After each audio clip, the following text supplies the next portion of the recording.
السلام علیکم ورحمۃ اللہ وبرکاتہ۔ ناظرین، حضرت شاہ ولی اللہ رحمۃ اللہ تعالیٰ علیہ نے ازالۃ الخفا میں دارمی کے حوالے سے جو ہے وہ ایک روایت نقل کی ہے کہ ایک آدمی جس کا نام سبیغ تھا وہ مدینہ منورہ میں آیا۔ یہ حضرت عمر فاروق رضی اللہ تعالیٰ عنہ کا دور تھا، اور اس دور میں جو ہے وہ مدینہ منورہ آتا ہے تو لوگوں سے جو ہے وہ قرآن کے متشابہات آیات کے بارے میں گفتگو کرنے لگا۔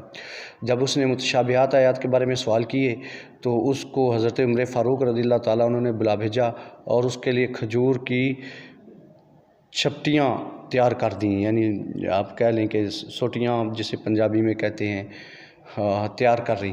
اور جب وہ آیا تو اس سے پوچھا کہ تو کون ہے؟ اس نے کہا میں اللہ کا بندہ سبیغ ہوں۔ آپ نے کہا اور میں اللہ کا بندہ عمر ہوں۔ اس کے بعد آپ نے اس کو جو ہے وہ چھپٹیاں، وہ سٹکس وہ لے کر اس کو مارنا شروع کیا، یہاں تک کہ اس کے سر کو لہو لہان کر دیا۔ جب اس کا سر لہو لہان ہو گیا تو اس نے کہا امیر المومنین بس کافی ہے، اب وہ چیز نکل گئی جو میں اپنے سر میں پاتا تھا۔ اللہ اکبر۔ حضرت عثمان فرماتے ہیں کہ حضرت عمر فاروق رضی اللہ تعالیٰ عنہ نے اہل بصرہ کو یہ لکھ دیا تھا کہ سبیغ کے ساتھ مل کر نہ بیٹھو۔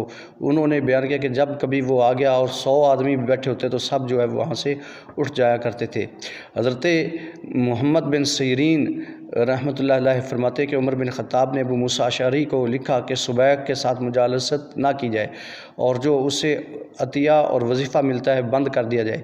امام شافعی رحمۃ اللہ علیہ فرماتے ہیں کہ اہل کلام کے بارے میں میرا فیصلہ وہی ہے جو عمر کا فیصلہ تھا۔